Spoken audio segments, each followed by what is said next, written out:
just fun. There's amazing shows to see. Enjoy yourself, it's all high quality. Enjoy yourself, outstanding waiting for you. Enjoy yourself, with friends old and new. Explore with us, there's stunning lands to see. Enjoy yourself, named best value at sea. Enjoy yourself, named best value at sea.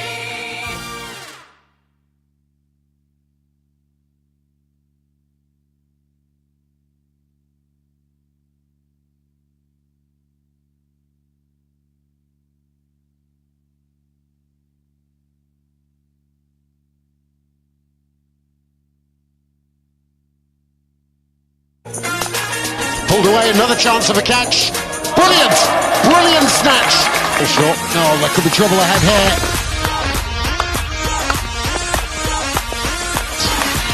Wonderful start for Middlesex. Oh, what a grab. What a grab that is. Flicked away, chance of a catch taken.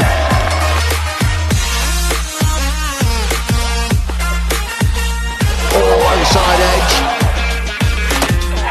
Hold him right on to his stumps.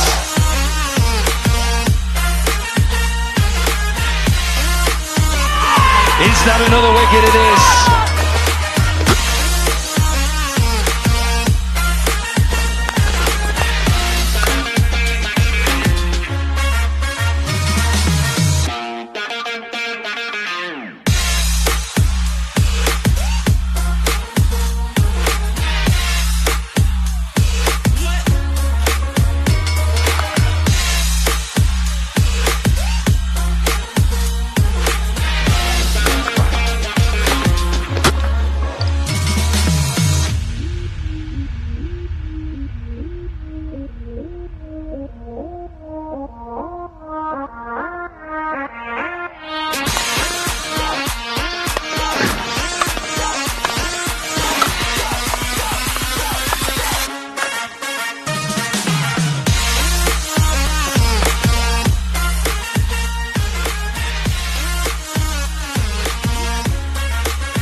Tony's still saying, Paul, he hasn't had any audio. And welcome one and all. Paul Newton here with Kevin Hand and Dick Davis, now scorer David Jackman. The sun is currently shining. Possibility of a shower at 12 minutes past 4. The news here is that Essex have won the toss and elected to bat. The opposite tactic to the one they began the competition with, but they've lost all 3 games. However, 1 or 2 changes. Luke Benkenstein is in today, as is Aaron Nijar. And Middlesex have got... Kevin, you're with me. Ishan, how do we pronounce it? Kaushal. Ishan Kaushal. Kevin, you're always so welcome here. Good afternoon. Thank you, and I always feel it as well. Well, whenever you're here, I feel welcome, Paul. I'm not sure about Tom. You haven't twigged my insincerity yet. It's only taken 19 seasons. I'll get there eventually. Well, I always say, in fact, never mind 19 seasons. It only takes a moment to be insincere. That's the beauty of it. So, well, I thought you were going to say, Essex have only picked up a point so far, with a big but and a pause. I thought you were going to say, but they are playing Middlesex. Yes, well... however, it's a strong Middlesex side. As you've just said, Essex Kaushal comes in, but Middlesex, Mark Stoneman as captain, Joe Cracknell, who was a 100-player star in the Blast for Middlesex, Sam Robson, a test opener, Jack Davies, promising young England under-19 previously, John Simpson, the wicket-keeper, Ryan Higgins. I mean, those two are an absolutely huge game for Middlesex. I don't think you need to go any further there. You've already won the match. They've thrown in a couple of bowlers for good luck as well. Josh DeCaries and Luke Holman's provide spin. Martin Anderson, Ethan Bamber, Ishan Kaushal. Exciting to see young Mr. Kaushal. He's been there or thereabouts for a couple of seasons now, but will eventually, finally, get to lay eyes on him. You've just reminded me of something I shouldn't need reminding about, but it was Essex up at Sedberg 10 days ago exactly. The washout. Yeah, and they did play at least. At least I didn't go all the way up there for nothing, and it is a very nice ground. But I was thinking Essex had lost all 3. They haven't, but only by 4 overs, because they were never going to get anywhere near the Lancashire 270, I think it was, and they were already in just 6 overs, 50 runs behind on Duckworth Lewis, when proceedings ground to a halt. I don't know if that sounds dry rather than wet, that statement, but anyway, so they did get a point. What's Middlesex's record so far, Kevin? 1 point, 1 washout, getting that point, and a defeat at Hampshire, where the game was washed out in the end, but was far enough progress that DLS came in and Hampshire won the game. And well, Middlesex feel a little bit rough on that, because they had Hampshire 5 down, 2 new batters, still 100 runs required, and at that point the game had just turned. He thought, Middlesex have got this, and the Duckworth Lewis had actually been heavily in Hampshire's favour all the way through, and it was just about to tip the other way, and the heavens opened. Over to you, Kevin. Ethan Bamber is to bound in from the river end with a slip, a point, a cover and a mid-off. Mid-on, mid-wicket, deep square and short fine leg, which means I'm missing somebody and it has to be deep third, and it is. Here's Bamber. He's right arm over the wicket and bowls just outside of the off stump, and this is punched to backward point and there is no run. I should explain at this point that Michael Pepper is playing for Essex today because he's been released by London Spirit to play in this game. It doesn't mean that he won't play for London Spirit in the future.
to find his feet again. He has, so far, for the most part, played quite correctly. Bamber, excuse me. He's in now, bowls, and squared up a little by that one, Pepper, wasn't he? Which in some ways is his want, isn't he? Opened himself up and just presented the bat forward down the track. No, that's right. It was odd because I thought he was going to clip it through mid-wicket, but instead he kind of played it inside out and made what should have been a fairly simple task into a complex one. But in fairness, it was mainly along the ground. May have been just a little bit of swing there. Bamber. Right arm over, bowls. And this is hit up in the air, and he's rather scoops that over the bowler's head, but with good timing, and Cracknell gives chase from mid-on. It's 4 runs. But a lovely shot from Pepper, and he moves to 17, his 4th boundary already. And again, he was opening the body, wasn't he? And very much bottom hand, gave it leverage, but straight down the ground. Yes, he's got, I mean, there's a hell of a talent there with Michael Pepper, but you've just given the signal to why he doesn't bat long enough, and that is he does hit the ball in the air rather too often. That was fair enough because the fielder out. But having said that, he almost holed out to extra cover in the previous over. Quite an open stance he has as Bamber bowls to him, and down the track he comes to leave alone, and well, that must have seamed back. Simpson rolls a long way to his left towards what would have been leg slip. As that ball from outside of the off stump has sharply come back off the seam by the looks of it, and as he danced to the track, didn't get there, he then all of a sudden just had to use his pad, didn't he, to try and kick at it. He was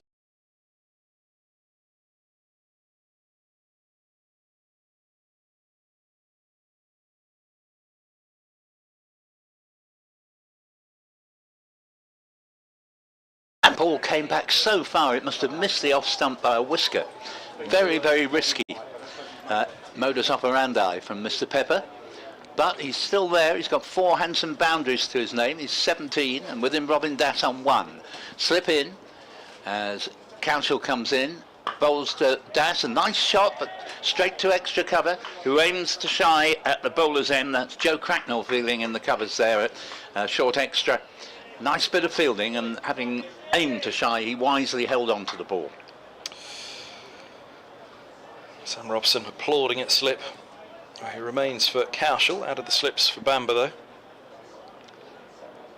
In comes Cowshall again. Good straight approach from the Hayes close end. Bowls, pitch right up in the block hole. Das squirts the ball away wide of mid-wicket, and they get through for a fairly regulation single. 22 for no wicket, and Das up to 3. Yeah, late start here at Chelmsford on a Friday afternoon. A good crowd in, I must say. It is. Really impressive crowd today. As I pulled up a couple of hours ago in the car park, blimey, I said to the attendant, I thought they told us this format was dead. Yes, it's 21 for no wicket. I got carried away there as an Essex man, and there's 2 to Das, but it's Pepper on strike to Cowshall, and that is one heck of a shot. That is Pepper at his brilliant best as he drives at a ball just outside off stump, and it absolutely hurtled to the boundary, and that was all along the ground. And the score up to 25 for none, his 5th boundary, and we're only in the 4th over, and he's rocketed along to 21, repeating that Pepper has been released for this match specifically by London Spirit. Yeah, it's quite the shot, as you say, and well, it's what he's all about, isn't it? It's why he's so sought after in terms of the 100. And he plays the next ball defensively. Good shot to backward point. There's no run as Jack Davis fields, and score remaining 25 without loss. The earlier sunshine has dissipated for the moment, and we have a fairly heavy clouds around. For the most part, the forecast I saw this morning predicted 0% chance of rain, but it went up to 17% between 4 and 5 o'clock in the afternoon. Here's the next ball from Council. Again, Pepper defends very wisely. He's well ahead of the runs he need have on the board so far. What Essex would prefer him not to do is to get out. He's 21 not out, 25 for no wicket. Paul Newton here with Kevin Hand for BBC Essex, BBC Radio London respectively, and in about 20 minutes we'll be joined by Dick Davis. Now scorer is David Jackman. Who? Cheers from the back as here is the next ball, and that has been smashed high over extra cover. It's either 4 or 6. Just waiting for the signal. It's a 6, reliably informed, and that is 31 for no wicket. 5 fours and a 6 in Pepper's 27 not out. Well, I tell a lot of lies, don't tell anybody I said that on this broadcast, but one thing that wasn't a lie is that while Pepper survived out there, it would not be boring. And it certainly isn't. It seems that every second ball ends up at the boundary in this power play, and he has launched Essex to a terrific start. Yep, tremendous from him. He's Bamber, top of his mark, ready to go to Das, and Middlesex fancy a wicket now. They've obviously decided they're going to go after the youngster Cowshall. No great surprise. Here's Bamber in, he bowls, and this is short and pulled just fine at mid-wicket. Let's see, Martin Anderson kind of fell to his right, knowing it was well past him and not going to be a chance, but it was in the air for a moment. 4 more it is. Another drag from Das on this occasion. Another boundary for Essex. Middlesex not at full complement really with the ball. Roland Jones, Tim Merton not selected for this competition, and Blake Cullen's out injured at the moment. He'd have been in for this had he been fit. So Bamber very much the leader of the pack for the bowlers as he comes in now, bowls, and Das defends into the onside. There's no run. He's only gone for 10 runs off 2.2 overs. Ethan Bamber in comparison to the 25 Cowshall's gone off 2. Yeah, both of these openers are very instinctive players, to the point where you quite often can be forgiven for thinking they decided they were going to do that before the bowler let go of the ball. It's great when it comes off, and so far for Essex it has, with just the 5th over being bowled and already 35 on the board. Pepper 5 fours, 1 6 in his 27 not out, 1 boundary for Das, who's 6 not out. Bamber's in, bowls, and forward goes Das, defending into the offside, fielded a cover by Holman. No run again. The sky blue Essex navy shorts, Middlesex all in navy with a bit of pink trim. There's a little bit of more of a turquoise than a sky blue, I guess, in their top as well. Applause from Joe Cracknell, who's at mid-on, looks up to the balcony where we said he's not looking at us though for comment though. The coaches are all sat just below us. That's Bamber is in, he bowls, and now where's that gone and how has it gone? It's gone to backward point, opening up towards the onside, really looking to clip hard. I think it came off the back of the bat, that, Paul, because it rather died away into the offside, didn't it? It did. Quite a lot of what's going on out there is highly unconventional. As I say, handsome is as handsome does, and so far it's come off. Score remaining at 35 for none in the 5th over. Bamber. A couple of little shimmies to get him going really, and then he's in, bowls and driven, just fine of cover point. Sam Robson tumbled into his left to try and stop it, he couldn't do so. That one races away. Width from Bamber, full as well. That was just slipped out a little bit on the man who's usually so deadly accurate. Another boundary and a fine put away by Das. 35 without loss. No offence to Michael Pepper, but that for me was the shot of the day so far, because it was full of finesse and proper cricketry, if I may invent a noun there, because he let the ball come onto the bat and so gracefully just stroked it through the covers. Bamber. There he goes, little shuffled steps to get going, and then off into a stride, he bowls, and just full of a length this time, and there we go. That was where it wasn't at all. The throw comes in from Robson, well wide of Simpson, but backed up by Cowshall. Fortunately, there was a little bit of expectation stirring around the crowd there as they saw that the throw was wild, but well backed up. But yes, that last one though, it wasn't quite the half volley of the ball before, neither the width. No. So it wasn't quite there to get it past the fielder for Das, but the ball before was, to be fair, a wide half volley, wasn't it? And as you say, that's the shot of the day in old school cricket terms, isn't it? That's right. There was a couple of Pepper drives that he got through cover point. That's the school I went to, by the way. Exactly. Listen, I agree with you. The description of it's perfect. That's, if you were showing somebody a beautiful cover point drive as it was, a square drive, that was the one. Whereas the couple that Pepper's got away through that region, they've been much straighter deliveries, and he's opened the face and timed them incredibly well, which is a huge talent in itself, of course. End of the over, 39 without loss. Josh to Carey's is the man to bowl from the Hayes close end. A bit of off spin early into the attack. Isn't Carey's that stuff you have when you've got toothache? Anyway, we won't dwell on that. He's a spinner. And I genuinely don't know, but I'm going to go with you on that one, Paul. right. So here is De Carey's in. Bowls, and this is slogged for 4. Slog sweep. And Pepper got that beautifully. Only just wide of square leg, slightly off the ground initially, but I think it had gone to ground well before it passed the fieldsman. 43 for none, 31 to Pepper. Well, it completely wrong-footed him. We always talk about watch the second bounce, don't we? Yeah. Davis stepped to his left towards the umpire and then turned to his right to watch the ball fly by. So whether it was the bounce. De Carey's again, bowls, and this ball's been hit a long way up in the air. It could be caught here. It would be a great catch, and he has caught it. Running back from deep mid-off towards wide long off, and catch taken by Martin Anderson. Did very well. By the he positioned himself so well that he made it look easy. But that ball was swirling, and he judged it absolutely to perfection. And Pepper, well, I don't think I've misled you over my description of him. Great fun while he's there, but did you really need to get out when you've hit 6 4s and 1 6 in 31 not out? But he just can't seem to rein himself in, and I suppose if you're on these big bash sort of contracts, Kevin, you say, well, what does it really matter? You know, that's what they want from me, a quick 30. Yeah. But he could be so much more than that as well. Anyway, what he did do was launch the innings with great effect, but he's out for 31 in only the 6th over. Well, we go back to I talk about the power play, don't we? And, you know, 1 down at the end of the 10th, you think, all right, you know, somebody had a go, either came off or it didn't.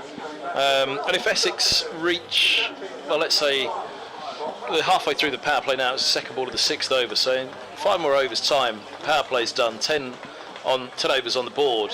I mean, they're cracking along at 8 and over at the moment, but if that's 6.5 and over by the end of the power play, and they're 65 for 1 at the end of the power play, so it's all right, it's okay. I mean, Das at the moment, he's 10 from 15, so a stark contrast in the strike rate. Yeah, I mean, Trouble is, you said 1 down at the end of the power play is fine, 3 down at the end of the power play, that's a problem. yeah, and my point would be his team would be much better off if he'd made 18 at this stage, but went on still to be there after 30 overs.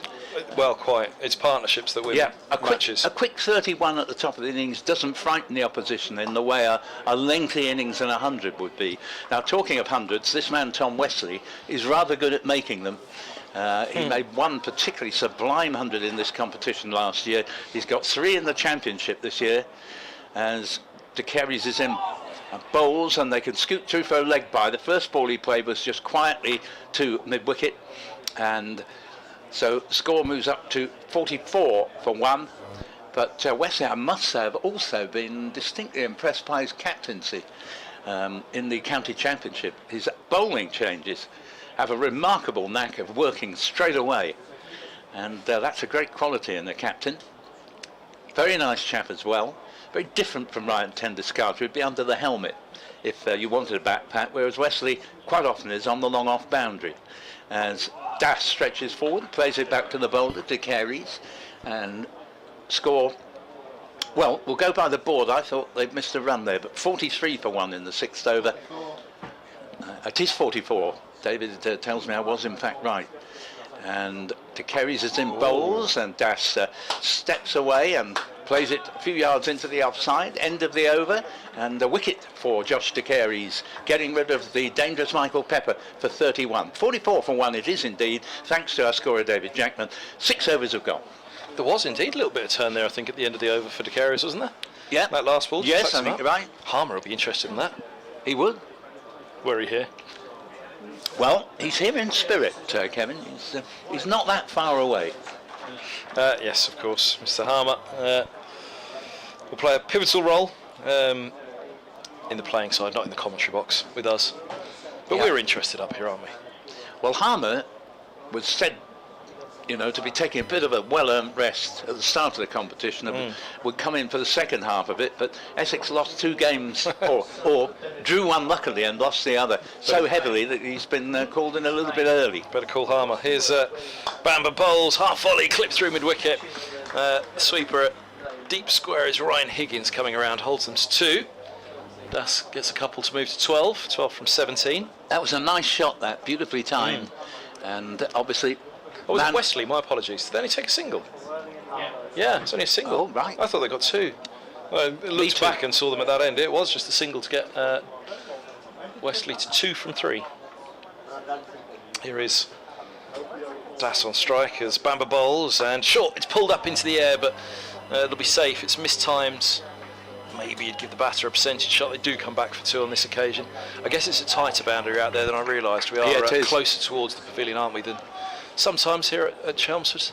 Ryan Higgins coming around to a deep mid-wicket from deep square. Yes, it's at least a 60-40 imbalance, maybe 65-35. Yeah. In other words, the smaller figure represents the short boundary, and it's a much longer one away to our left. Bamba is in, bowls, short, pulled in the air, this time timed through mid-wicket. Beautiful shot, powerfully done on this occasion. Real punch with that bottom hand as he pulled it through the onside, and Essex move along to 51 for 1 in the 7th. Yes, fair shot, because you have to give him credit and say, well, it was a convincing shot and easily cleared the infield. The one previously, however, he was a bit fortunate. It could have gone absolutely anywhere and dropped nicely for him, but he's moved on to 16. Bamba.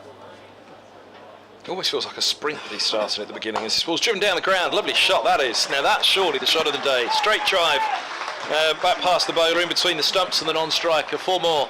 And Das moves to 20, 55 for 1. That was gorgeous. It was dead heat for me between that one and the one I admired in the previous over from this end that went through the covers. But again, he held the pose there with showing the maker's name on the bat. Beautiful shot, the on drive. It's a great feeling, the shot down the ground, isn't Yeah, it? superb. Bamba bowls, and this time it's nurdled really, just wide of mid-on for a single. And Das moves to 21, 1 ball to come of Bamba's 4th over. But Das needs to appreciate that magnificent shot and the one from the previous over, all along the ground. And it's a shame if you can play that well, because most wickets that fall in white ball cricket are caught. You know, there's not a whole huge number of bowls and LBWs. So if you can cut down the number of times you hit it in the air, the better off you're going to be. Das is good. Yeah. I like that. Here's Bamba, he's in, bowls, and this ball's clipped at the short fine leg. There's no run, it goes straight to Cowshall. My apologies, that was horrific from me. 56 for 1. Yes, I was going to use a slightly different adjective, but yes, I agree with you there. Don't try too often at Chelmsford, they soon rumble you. But 56 for 1 after 7 overs. A good start for Essex, exactly 8 and over. Pepper the man to go, but only after he blasted 6 fours and a 6 in his 31. And Das has played some lovely shots here. He's 21 not out, and with him is skipper Tom Wesley on 2 not out. And certainly Essex, who began imitating or replicating what they've been doing in T20 cricket by inserting the opposition when they won the toss, and Essex have won a phenomenal number of tosses actually this season when I come to think of it, but I think they've realised that all the pressure was coming on the batsmen, because in the field they conceded, you know, far too many runs for the quality of their batting to chase. Here's the Carey's in, and this ball has been lofted high in the air. It should be caught at deep square leg, and is. And Das departs disconsolately, but I'm afraid both Pepper and Das have exactly justified what I've been saying. It's Joe Cracknell with the catch. Exactly justified what I was saying, that, you know, they played beautifully. There's so much talent there, but they hit the ball in the air too often, and both of them have got themselves out needlessly. Pepper caught it wide long off for 31, and Das on the square leg boundary for 21. I was mistaken. Das is not good. Very good. 56 for 1 is the 56 for 1 is the score. You got it this time. Yes, it's your knowledge of German that's so impressive, you know. Yes, anyway, so Das 21. There's only 2 more minutes for me, folks, and then it's Dick Davis. Yep. He'll be sitting down to replace me. Oh, the trouble is things are just as bad when he joins me as well. It's the effect I have on people. Bo Webster, fresh from a 70-odd in a game at the Aegeus. Plus from club cricket, I'm told. Yeah, in Australia. He's a Tasmanian, and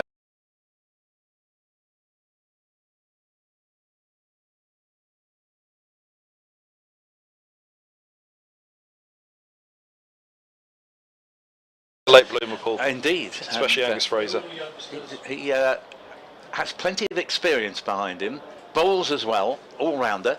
De Carey's with both openers back in the pavilion thanks to him. Webster begins conservatively and rightly so, and steers it out for no run into the offside where Ethan Bamber fields. I hope I'm not misquoting him, because if I am, it's going to be terrible. But I'm sure Dick Davis just said they're all youngsters. Yes, I think I know what he means. Oh, we've got a wicket here. A third one for De Carey's as Webster unwittingly moved out of his crease, played and missed, and the simplest of stumpings, and Webster just didn't seem to know where the ball had gone. He didn't react at all, and his stay was by any standards a brief one. Just the 2 balls, 56 for 2 as he departs for what we used to call a silver duck. Yeah, another one goes for Essex. By the looks of Dick's face, I have completely misquoted him, so apologies, Dick. That was what I heard him say. He clearly didn't say that, but... Well, I think he probably did and then regretted it. Or maybe I've misquoted him totally and it was David Jackman that said it. But it was certainly a voice at the back of the box. No, not me. Wrong again. 56 for 3 then. So Webster comes and goes, and De Carey's has another. He has a real knack, De Carey's, of picking up wickets. Quite the start. He picked up 7 for down at the Aegeus, where the pitch was prepared for Liam Dawson. Let's put it that way. It was the Kookaburra round. But Luke Holman was the spinner, and De Carey's was brought in as a second, and he picked up 7. Well, I'm beginning to fancy him for an 8-fer here, because if Essex continue to be so profligate with their wickets, we're still in the power play. And again, you know, when they lost the T20 final, they lost 4 wickets in the 6-over power play.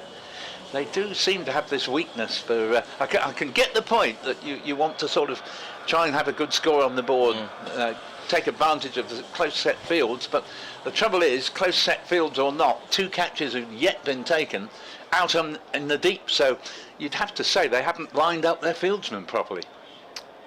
Benkenstein to the crease now, 56 for 3, faces De Carey's, and he's taken on the pad. There was turn there, but it began outside leg stump and would have gone further down that way, so there's no appeal.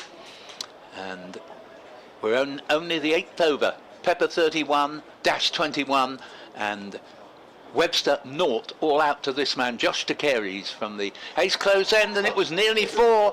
A massive yahoo from Benkenstein there. You've only just come in, mate, and there's a lot of runs on the board. I'm raising my voice in the hope he hears me. 56 for 3. I think I must start a campaign, what's wrong with playing yourself in? As De Carey's bowls, that's better, he's played it back to the bowler, maybe he did here.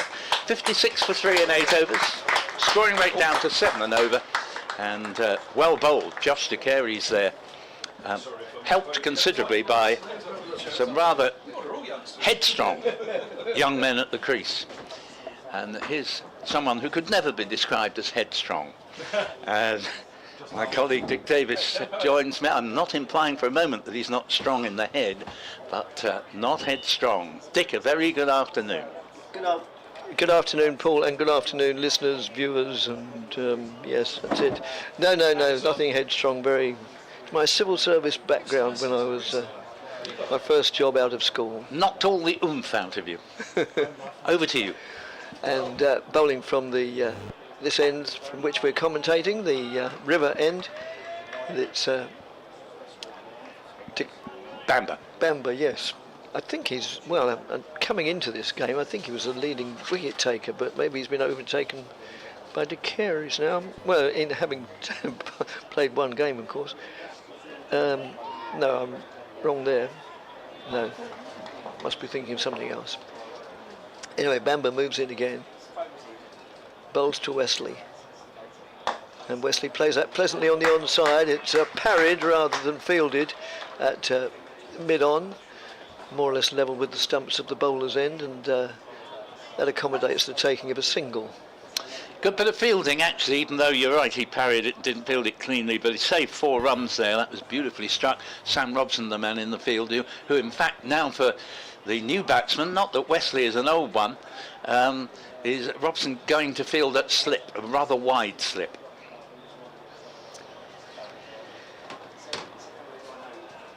Benkenstein will be on strike.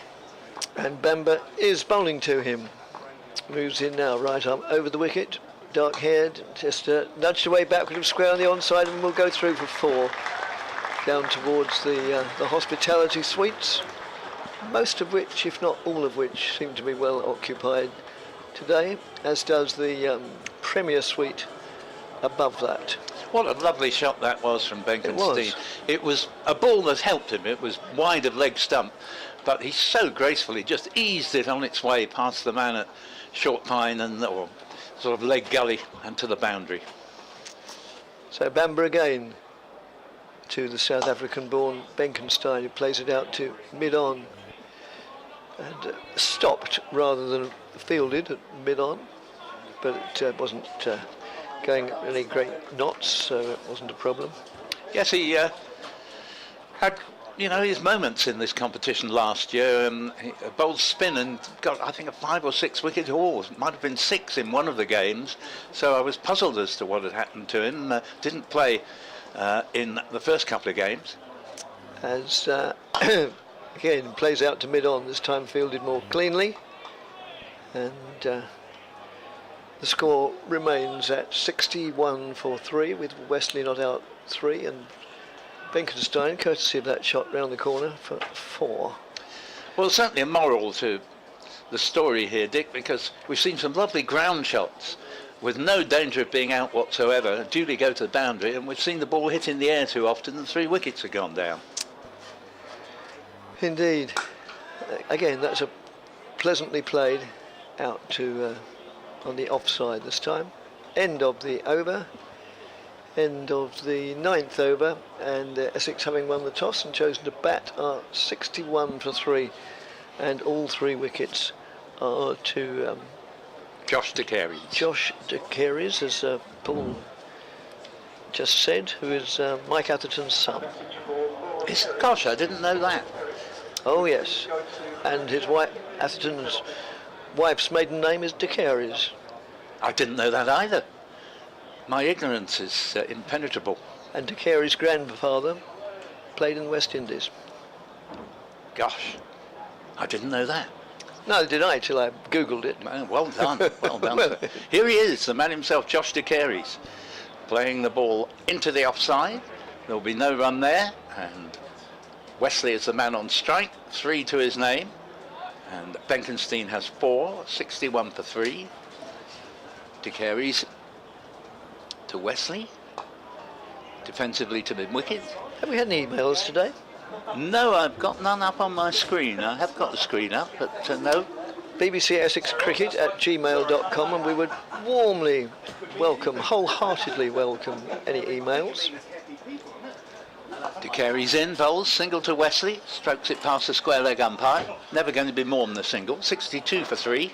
I'll say this again, BBC Essex Cricket at gmail.com, and although the email address suggests it's Essex Cricket, then we'd warmly welcome supporters from North London, from Middlesex, or yeah, Mike Atherton, for example. We'd love to hear from him. Indeed, I believe he lives in Hertfordshire. Yeah, well, there we are then. He hasn't that far to come. As, yes, he could even be here for all we know. As this next one, will cross-batted, rather ugly shot here from Benkenstein, but it brings him a single to deep square leg, and scored a 63 for 3 in the 10th over. Pepper 31, Dash 21, and Webster out second ball, no score. Other 3 men out, all to this man, Josh De Carey's.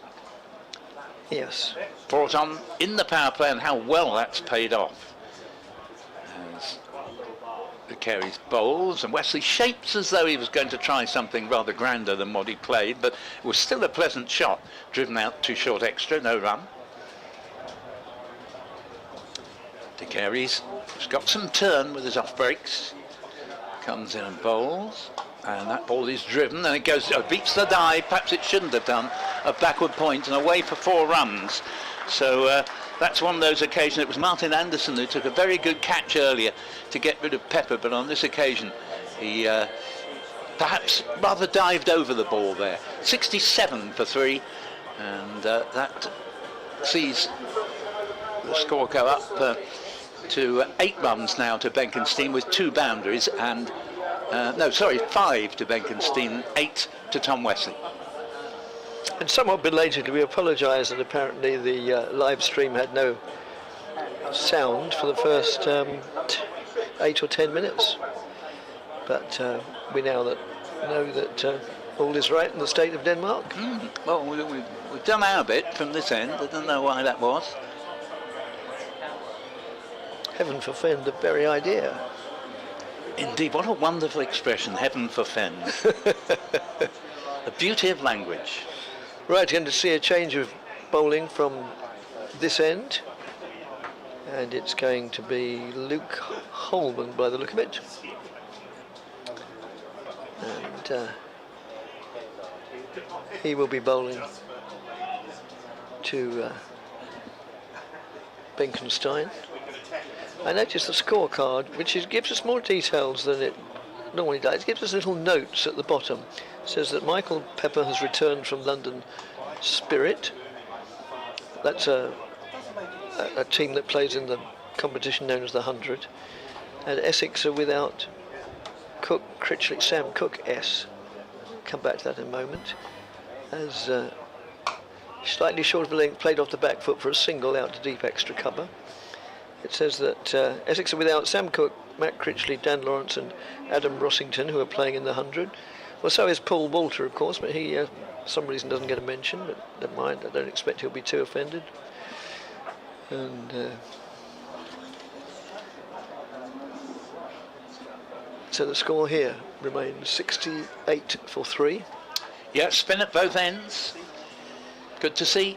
It is indeed. Gets through the game more quickly as well. Speeds up the over rate. That's just pushed out to long-ish on. Deep enough to accommodate the easy taking of a single, but certainly not on the boundary. And Holman again, right arm over the wicket, tall fair head bowls, and that's just pushed out again to wide-ish, deepish mid-off. Yeah, 2 off-break bowlers in tandem. And they go through for a single. I think Michael Atherton used to bowl leg breaks, didn't he? Did. Back in the day, yeah. He did. So not quite like father, like son. No. As neither is his surname. And that's just played out again down to deepish long off. He adopted his mother's maiden name. Perhaps he did. Perhaps Mike Atherton didn't want to give his son an advantage of the surname. And an attempt to swing that away to mid-wicket does not meet with a great deal of success. Or, correct me if I think you said the advantage of the surname, or you could argue the disadvantage. I know Graham Cowdrey, amongst others, always felt that the Cowdrey name actually hindered his own career because too much was expected of him. Yes, could well be. That's just pushed out on the offside. For another single down to that deepish mid-off position. End of the over, from which 3 came, I believe. And Essex have moved on to 72 for 3 off 11 overs. Oh no, 5 came off that over.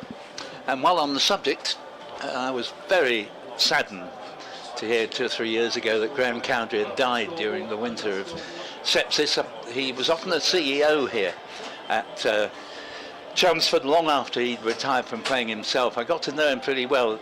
First-rate chap, and terribly sad that he is no longer with us. He was a what? A very, very nice chap. No, you said he was 3 initials you came up with. No, I don't think I You said he was a CEO. Oh, yes. What's that? Chief Executive Officer?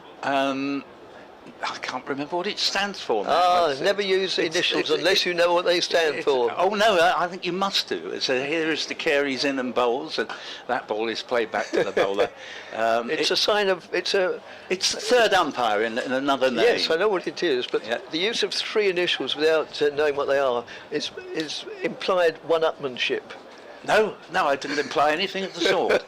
Stop telling lies. This next ball is back cut, but straight to backward point, of whom there are two, really.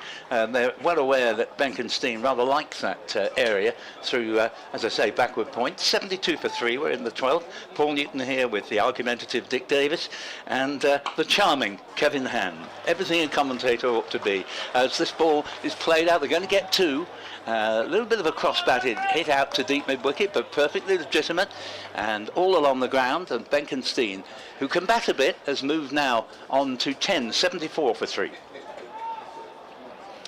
And De Carey's in again, all 3 wickets to his name. Bowls and another rather cross-batted shot. This will only, I think, produce 1 run because it's nearer to the fieldsman who maybe had snuck in about 10 yards there after previous shot. It's a long boundary out there, so probably you are better off fielding 10 or 15 yards in from the boundary. So 75 for 3, Benkenstein overtakes Wesley 11 to 10. De Carey's Hayes close end. Overcast but fine for the moment. Warm, there could be a shower around 4 o'clock. Wesley has flicked it wide of mid-wicket, single, 11 apiece, has score draw on the board, 76 for 3 in the 12th. And Benkenstein back into strike. These two beginning to develop a partnership here after 3 wickets went down very swiftly to this man Josh De Carey's. Here's another single to Benkenstein, all along the ground to long on, 77 for 3. And he has 12 and Wesley 11. That is the end of the 12th over. Well, at the risk of being totally unfairly and irrationally being accused of being argumentative, the third umpire is now known as the match referee. But I am quite happy to agree that it wasn't in Cowdrey's day. I believe they were called CLOs, cricket liaison officers. That's it, well done. Just wanted to see if you were on your toes. Yes, cricket liaison officer. What a difference an initial makes. Well, it does. It's a difference between being accurate and inaccurate, I would say, as Holman moves in and bowls. And that's just pushed back to the bowler. No addition to the score. We would warmly welcome any emails, even if it's only to break up this petty squabbling. Oh, we've got some. Oh, excellent. And that's it. Oh, you can almost see the change of mind there. It looks as if he's going to try and hit it over the top, and then discretion being undoubtedly the better part of valour, he decides just to nudge it down backward square on the offside. As Holman moves in again and bowls. This is flailed and well fielded at shortish mid-off, level with the stumps, and it came out of the meat of the bat, and it was well stopped indeed. Skipper Mark Stoneman, superb stop. No addition to the score of 77 for 3, as short of a length pushed out on the onside.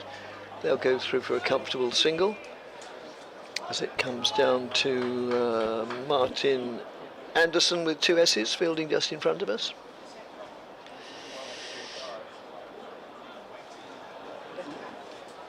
So we've had some emails. We have, and I shall go through them. Excellent. When appropriate. Never crossed my mind it would be at any other occasion. And that's worked away on the onside for a single down to mid-wicket. And that boosts the score up to 78 for 3, with Wesley not out 12, Benkenstein not out 13. Holman, wearing number 56, moves in, bowls. Oh, and that's hit over the top. And, well, I would say that Benkenstein was a little bit lucky there. I don't think that was totally controlled, and it landed in no man's land out at deep extra cover. And my view of it is that for all he knew he could have holed out, but he didn't, and lady luck plays a large part in cricket, as it does in life. End of the over, Essex having won the toss, 78 for... no, I tell a lie, 79 for 3. Profound, yes indeed, I agree with your points there. Michael Biswell comes through, he says, good afternoon, all the games I've listened to this year, the first 10 overs have been about survival, the second 10 overs have been building some runs, and the last 30 overs have been acceleration and big scores have been made in the last 30. I break in because we're about to see Josh de Carey's continue to weave his magic. 3 wickets already. He bowls to Wesley, no run to mid-wicket. Michael continues. It seems so stupid the way Essex bat in 50 over games. All good fun. Nobody listens to me. Oh, I don't say that, Michael. I think I do listen to you. I've been making that very point throughout. That Essex in the power play seem to have the view that you've got to make as many in a 50 over power play as you have in a T20 game. And even in T20, I think they try to go too quickly. Here's de Carey's in, bowls to Benkenstein, and no run here. Score is 81 for 3 in the 14th over. Wesley with a single a moment ago, moving on to 13. And Benkenstein, who's played pretty well, I think, so far, has 15. And de Carey's bowls to Benkenstein. Ooh, he's beaten all ends up by this one. Tried to force it into the offside off the back foot. Missed. And de Carey's again. Really has bowled thoroughly well here. And this ball's been hit a long way up in the air. Has he got enough on it? I think he has just. Fieldsman on the long on boundary, leapt up, got hands to it, but he's gone for 6. And when I say hands, fingertip to it. 88 for 3 in the 14th over, and Benkenstein, by skin of his teeth, survives, because if it had been just inside the boundary, I think it would have been a pretty straightforward catch, but he just got enough on it.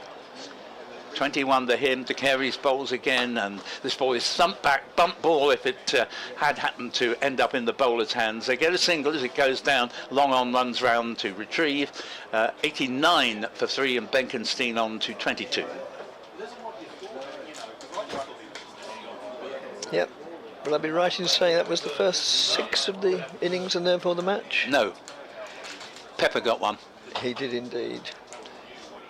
De Carey's to Wesley. Oh, what a subtle shot that is. It's going down toward the third man boundary. I don't think the fieldsman is quite going to be able to reel it in. And that signal was rather late there, but the umpire has decided, yes, it went for 4. The ball having gone out of our sight here, but in the end it did indeed go for 4. 93 for 3, a productive over for Essex, that one. Was indeed. 14 overs gone, and Wesley, with delicate little nudge down, I think it was deliberate rather than off the edge. He's moved on to 17, Benkenstein to 22. Essex rebuilding here, as Michael Biswell in his email was implying. 93 for 3 and 14.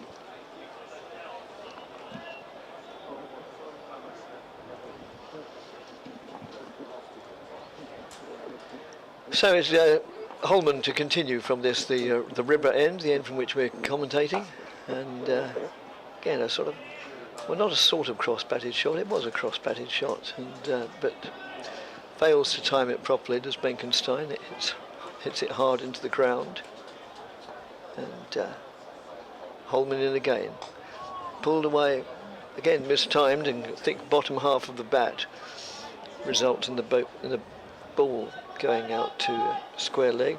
No addition to the score. Email from Mickey Waller, we'll come to that in a moment. As that's just played out in the offside. Says he went to see Essex v Middlesex earlier in the county championship, saw a crazy catch by Alistair Cook and got Sam Cook and Dan Lawrence's signature. Well done, Mickey. Thank you, Tony, for your text. The technical guru, we seem to have a new facility for this game. And that's played out to long off for a single, no addition to the score. One results, I mean. Yes, what I like about Benkenstein's approach, he was lucky that time a moment or two ago hitting one in the air, but he's mainly kept it on the ground. Holman to the Essex skipper Tom Wesley just goes forward and nudges that out to mid-on. As Wesley, they both kept it on the ground. And if you're going to make over 300, you don't need to blast your way very early on in the air all the time. You know, you can build your innings. Holman in again. Played pleasantly but non-productively out into the covers. end of the over, and Essex move on to 94 for 3 with Wesley not out 17 and Benkenstein not out 23. And our next emailer, Nick Fearon-Lowe, says, "Good afternoon, gentlemen. Thank you for the excellent ongoing commentary, often supported by the live stream. I wonder what your opinions are on Essex's team selection for the one-day cup competition. They seem to have gone for a significantly more youthful and untested side than many of their competitors. Do you agree and think this wise? Essex does have a great track record of bringing youth players through into the senior side, but it seems to be knocking their chances of ever being really competitive in this competition. Is there a balance to be struck?" Well, I would say Essex don't really have much choice because they have, as the card points out, at least 5 people involved with the other competition, and so it's probably stretching resources a little. I mean, the only can't think of, on the top of my head, I can't think of anybody apart from Sir Alistair Cook who could have played, but I think well, it's busy on the farm. It's harvest time. I don't think he'd want to come away and play cricket. No, I think it's a good email. It's a very good point raised. But I think in actual practice, Nick, as Dick says, who else can you think of who isn't playing? Nick Brown, I suppose, would be a possibility. Yes, that's true. And he is in the squad, as Martin Anderson has come into the attack, and the first ball is met by Benkenstein and played straight to mid-wicket for no run. 94 for 3 after 15 overs. So they didn't have a lot of options, and the big difference, Dick, is in the previous 2 years, the youngsters have come off. Josh Rymel 2 years ago was an absolute revelation. Sadly, he's just lost confidence at the moment. Yes. Here is Anderson in and bowls to Benkenstein. Not a very nice shot to watch, but it's along the ground that bring 2 runs out to deepish mid-wicket, and that takes Benkenstein to 25, 96 for 3 in the 16th. And yeah, I'm quite happy with the makeup of the side personally, because I would far rather see up and coming young players given the opportunity to develop. Anderson, long approach, slower ball, and it's nicely driven, but parried on its way through to mid-off, and there's no run. 96 for 3. Even if they were to go through the whole of this competition without winning a game, I still think it's a very worthwhile exercise. And also, by playing the youngsters, it shows that they are still involved in the club rather than forgotten. And with sort of the winter approaching, I don't want to remind you that they could look for pastures new.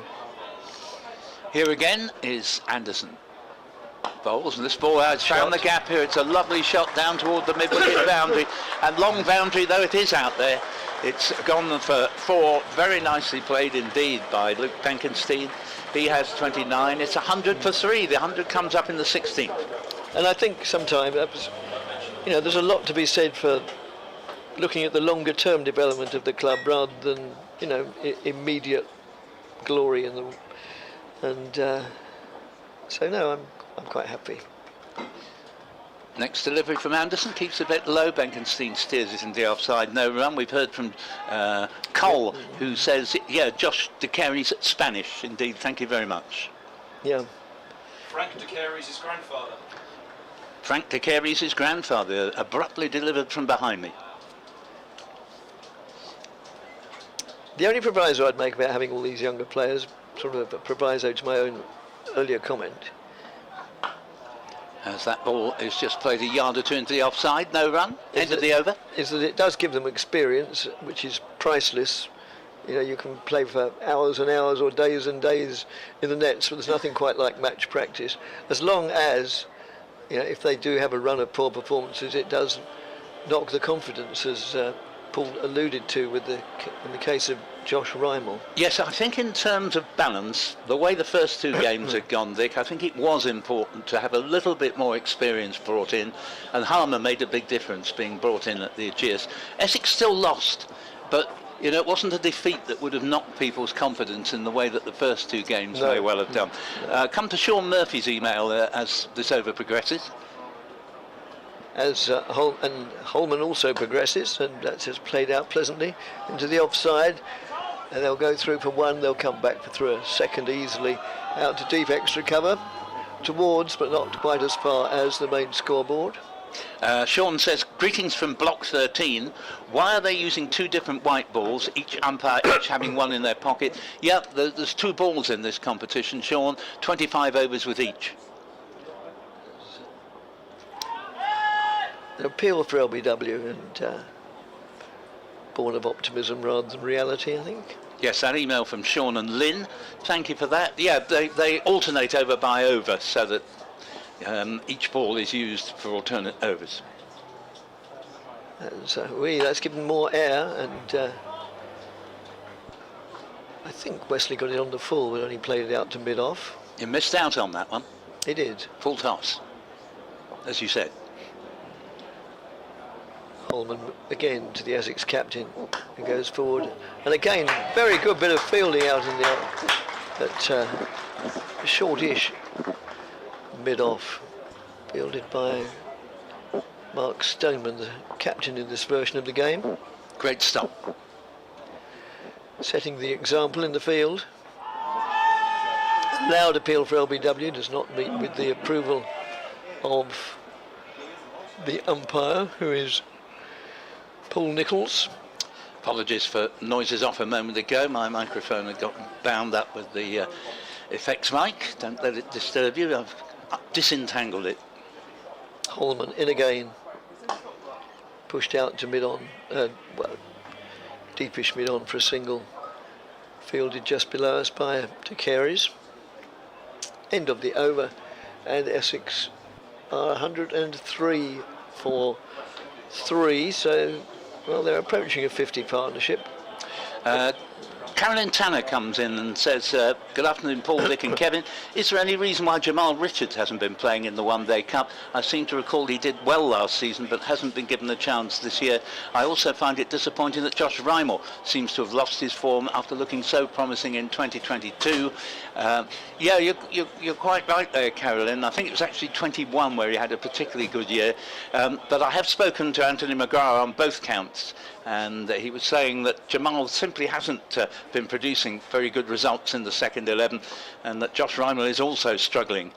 As this next ball, what a handsome shot that is from Tom Wesley. Back cut, 4 runs all the way, beautifully played.